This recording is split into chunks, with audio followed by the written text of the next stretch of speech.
Hi everyone, welcome back to Pine Hollow Auto Diagnostics. We got an out-of-state vehicle today, a 2008 Saturn Vue V6, towed from New York City, like 5 hours away, and the owner, she said that this car has given her problems over the last year or so. It's left her stranded. I think they've replaced the battery and the alternator, and she said it doesn't even crank now. So I'm suspecting some kind of battery related issue. No lights, no anything. It was towed here, and the tow truck driver, to get it off the trailer, he just used the jump pack, started up, backed it off, no problem. So here we go. Let's see what we find with the Saturn.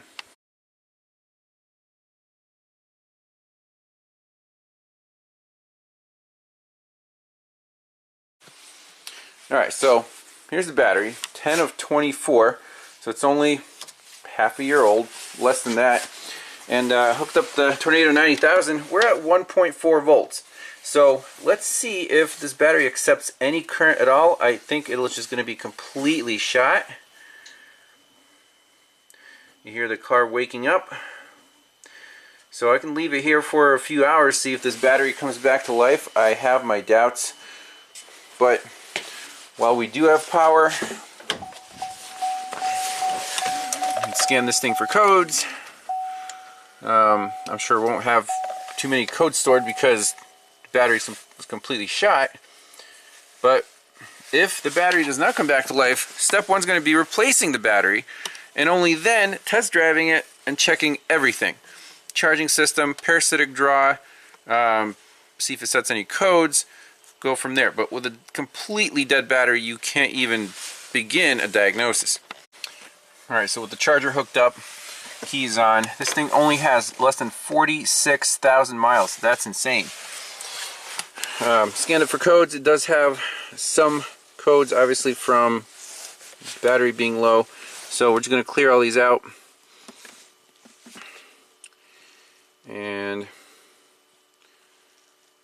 just shut it off, see if the battery accepts the charge. If it doesn't, then we'll have to order that up. Alright, so I'm off the battery, just have the charger hooked up, 13.5 volts. And with the car off, we have 0.3 amps. Now this is, rough. It's about 300 milliamps. First thing I noticed is this wire here is just kind of on an eyelet. So if I take that off, some aftermarket garbage, still 0.3. Okay, so that's probably not a variable. So we can hook up an ammeter between the charger and the negative post and just monitor the parasitic drain. Alright, so here we go. Car's falling asleep after a key cycle, and the battery is out of the picture. So we're just going from battery positive, and the current's coming back through my ammeter, through the body ground, through the ammeter, back to the charger. Okay? 17 milliamps. Totally fine. Does this car just need a battery?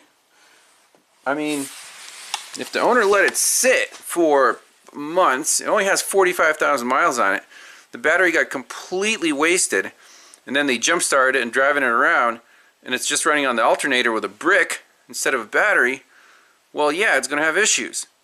You shut it off, it won't restart, obviously. Then they said they're going through batteries. This is crazy. You get towed from 5 hours away. So let's hook up this aftermarket thingy to here. No change. So I don't know where this goes. Beautiful, right? This is normal sleep current. No issues at all.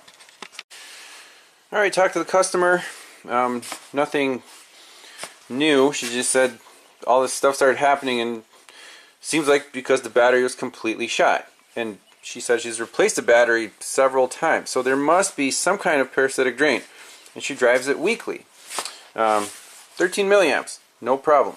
The aftermarket wire I figured out goes to this little switch, and that's just these aftermarket fog lights, so not worried about that. It's not a module or a remote start or anything. Not worried about that at all. But I'll just leave my charger on the battery overnight to see if that comes back to life. I doubt it, so we might have to get a new battery.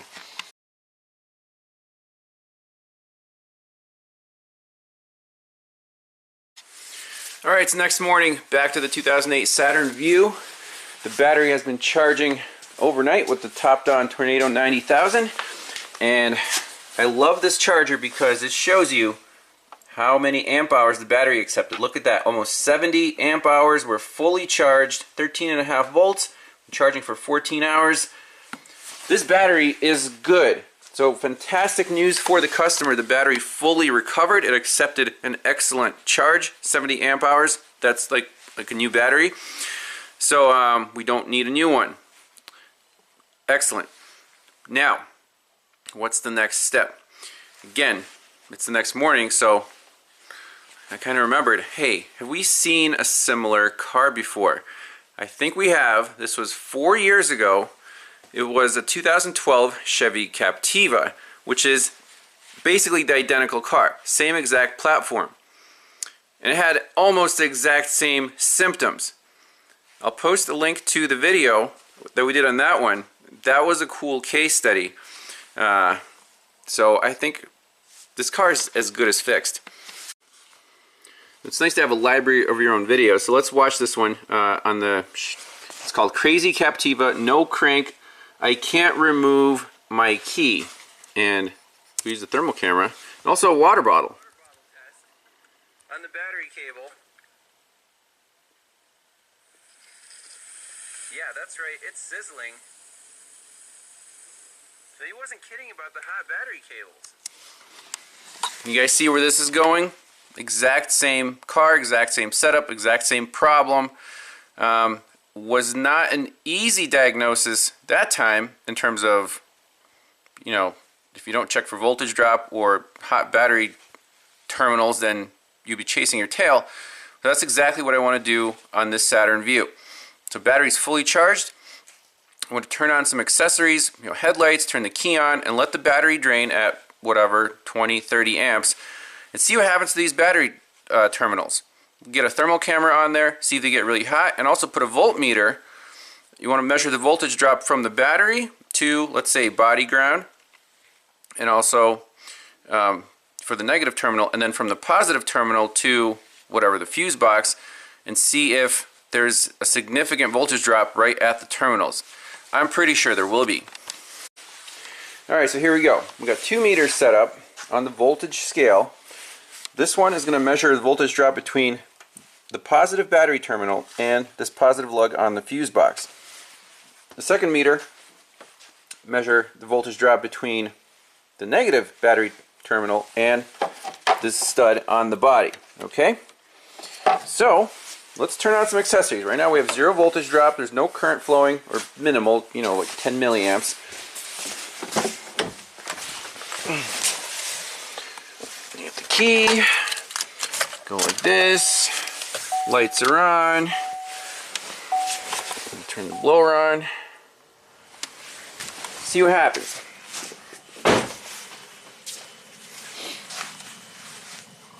That one has 62 millivolts, this one has 38 millivolts. Okay, let's just give it some time.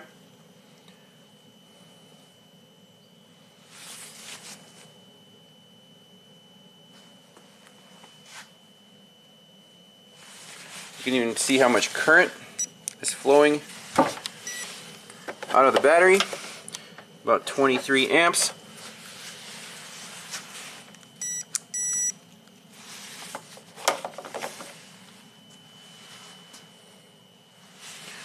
So at this low voltage drop, these terminals should not be getting hot at all.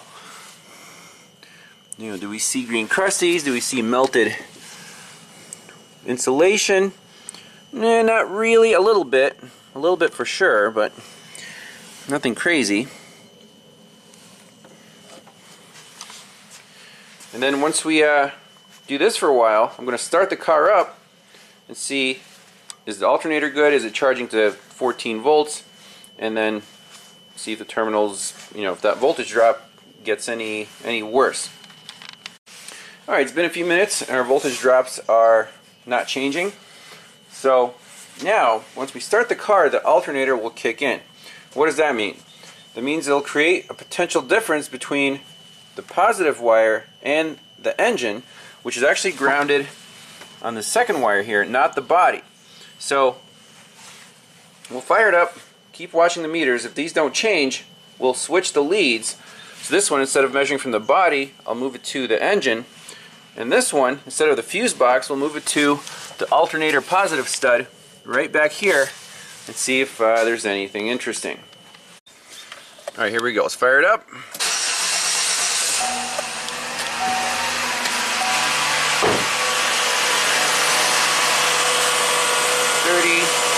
190. Okay, fine. So let's move this to an engine ground.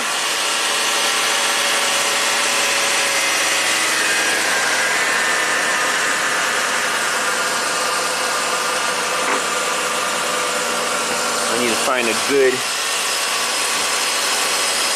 ground on the engine. About 80 millivolts. And this one, I'm sorry, this one, let's move to the alternator hot post. Reach behind here and do a little reach around move. 170 millivolts, 180, not bad.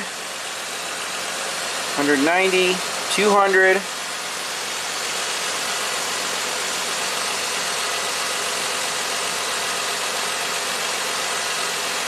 Is anything heating up yet? Not really, but we'll give it some time.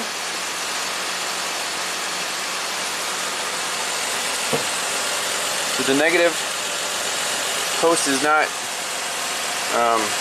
doing anything crazy. That's elevated right there.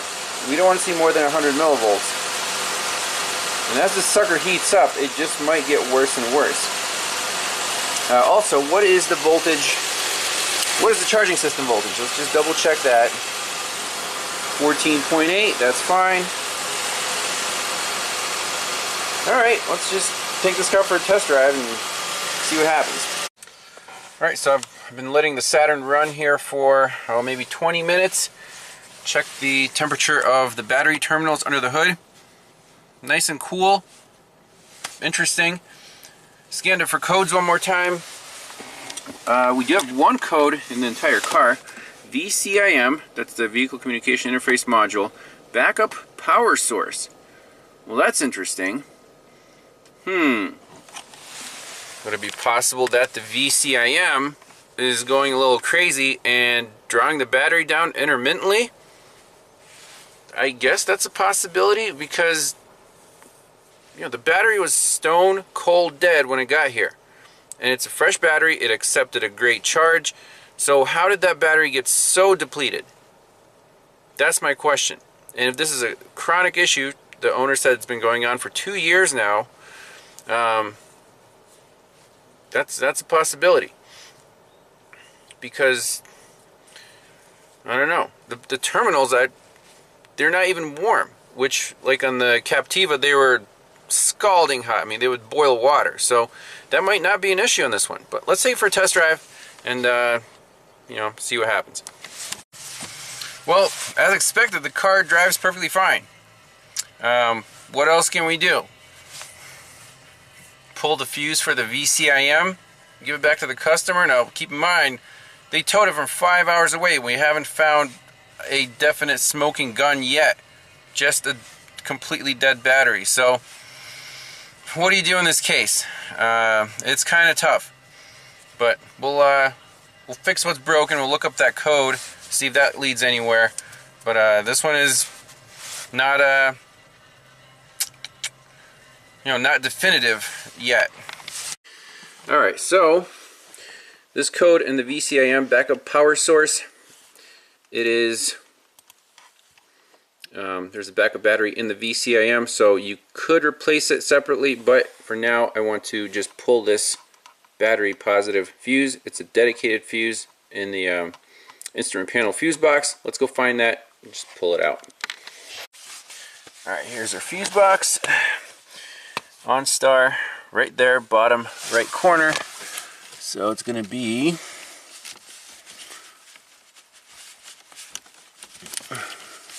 are we supposed to use the fuse puller if you can't pull the fuse puller out? Here we go. 10 amp fuse. Boom. Now let's scan the car for codes and I don't know, test drive it some more, but I don't see any other issues. So with the OnStar fuse pulled, you can see the VCIM is offline and the BCM says lost communication with telematic control module. Alright, I don't know what else to do. Just drive this thing around, make sure the battery doesn't go dead overnight. I don't see anything else that could be wrong with this car. Alright, back to the Saturn Vue. So what I decided, since we can't reproduce the customer complaint, we're going to change these battery terminals anyways, because I've seen this problem before. They're exactly the same terminals. The crimp style, the wires are not melted on this one like the Captiva, but eventually they're going to fail, so we're going to install these because I know these work. This was 4 years ago. I did this on a Chevy Captiva. This is a Saturn Vue, same exact vehicle. So this is what we're going with. Let's cut off these old terminals, install the new ones, test drive this thing, and ship it back to the customer because I have no other ideas of what to do. And if this is a common problem, well, we're going to fix it before it becomes a really big problem. Alright, took a little less than an hour to install these aftermarket battery terminals. Here are the originals. So give them a little spray of deoxit for good luck. This one has 2 wires, a lug, and just a pinch, and then I stuffed both of the ground wires in here. Let's run the car, check the battery voltage, make sure everything's charging, take it for a test drive. I just, about this car, I have kind of that feeling where, why the heck was this battery deader than a doornail when it got here? The owner said it sat for 3 weeks before the tow truck picked it up, and when it, basically stalled out, the battery is already super depleted. So, and we didn't see any parasitic battery drains, so this one is, far out of state customer that I can't guarantee that this problem won't come back, which is a shame, and that's the way it is. If the problem was consistent, then yeah, if it was broken. It's not broken right now, but we're doing the best we can. Alrighty, full code scan. No new codes, just the telematics is disabled. Let's fire it up. Look at some live data here. 14.5.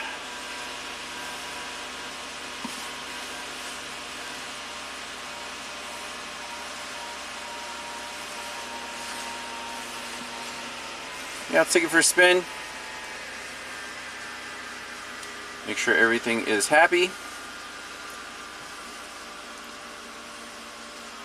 some fuel trims there.